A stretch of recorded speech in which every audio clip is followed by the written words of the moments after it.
So I thought it'd be a good idea to put together a list of how I prep buildings for sale for my sellers.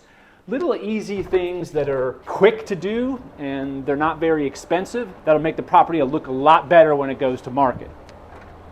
Okay, so we're gonna go take a look at a 20 unit complex, which is a lot more manageable. That way we're not walking 30 acres. So what we have to remember is, as a broker, I'm going to be creating a marketing package with professional photography, professional video, drone flights. It's going to look in the package the best it's ever looked, even from new construction. And for the buyer, who could be in the same city, state, they could be in a different country, my job is to decrease the number of withdrawals from the physical presence versus what they saw in the marketing package. All right, so we're at the property now. One of the easy things, of course, is landscaping, right? So little pieces of trash we'll want to pick up before we come in, pulling the weeds that are super obvious, and of course some new pine straw down is always a good one. Now, obviously, another big one is any kind of poop that might be laying around from dogs. You want to pick it up. You're losing a buyer 100%. I don't care how bad they wanted the property. If they stepped in a huge pile of poop during a tour, lights out. These will help a lot, but make sure you have your grounds guy come and actually pick up ones that are visible. And another one on the landscaping topic is keeping canopies up high enough. This tree's fine, but generally speaking, you want the canopies to be at least 8 foot tall, so they're not hanging down in the parking spaces and buyers aren't worried about any kind of liabilities on hitting cars.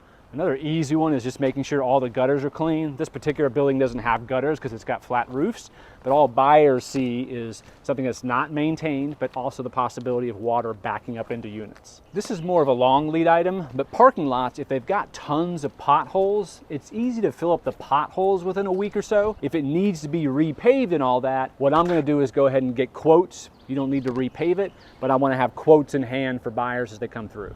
So another one for me that's kind of a pet peeve is just making sure all the outside lighting matches the kind of lights and that all the lights work. Super easy. If you've got a project that just has a few doors that need to be painted, that's always worth it, especially as they're fading in the Florida sun. If you've got 150 doors and they all need it, no need to do that prior to marketing. So actually, here's another good example. Right over here on this window, any of the blinds that are obviously disfrayed, these are pretty inexpensive, 10, 20 bucks, just replace those. Obviously, some of the concrete, if you have someone on staff that can take care of that quickly, great. If not, that could be a longer lead item, but the blinds are easy to do. Another easy one is pressure washing all sidewalks and sides of buildings, especially in Florida, as the sprinklers are hitting and sometimes there's shade. Green can grow along the buildings, easy to knock out before you go to market.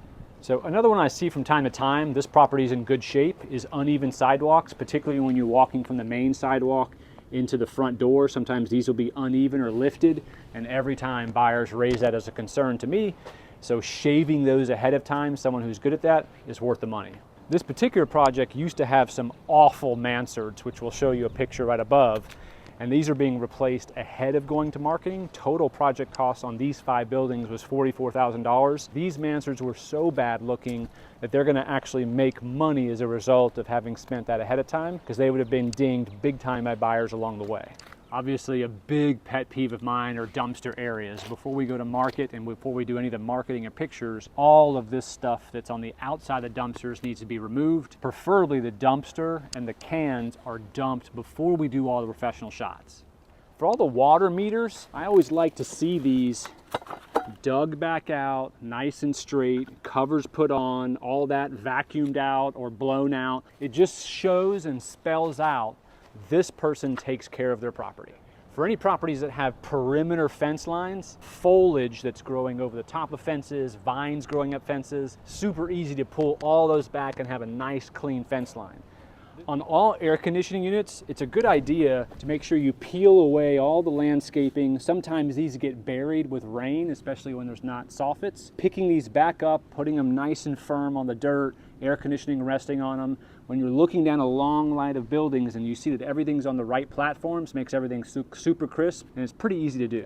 Another one that's possibly easy to do, depending on how much you have, is wood rot. Oftentimes that first 1 or 2 feet, sometimes by the door jambs and near the doors, you can just cut those out, replace them, paint them. Again, if you got a ton of it, no need to do it before marketing. If there's a few imperfections, go ahead and knock it out. Another pretty easy one is for those few tenants that might have some things hanging out in the front, bicycles, toys, benches that shouldn't be there, just reaching out to them personally and saying, hey, can you have those cleaned up for us? Another one on the undersides here, making sure there's no holes along the undersides here, filling those in because buyers will think about creatures or critters crawling up in there. And any of them that have the vents, just making sure they're nice and secured.